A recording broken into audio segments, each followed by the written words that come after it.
Okay, if your Canva layers aren't behaving, like things won't move, overlap weirdly, or just ignore your clicks, yeah, that can get annoying fast. Let's fix it step by step. First, don't rely on dragging alone. Use the position tool. From here, you can bring elements forward or send them backward precisely.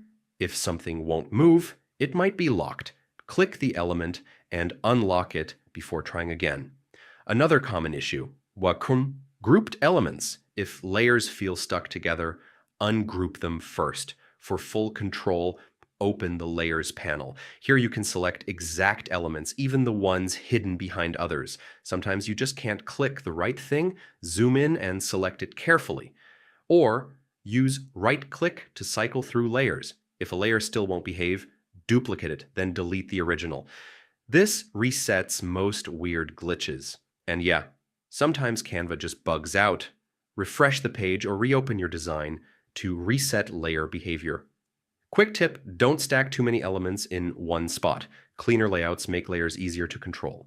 So use the position tool, unlock and ungroup elements, and reset anything glitchy. That's pretty much the pro way to fix Canva layer issues. Try it out. Should be smooth now.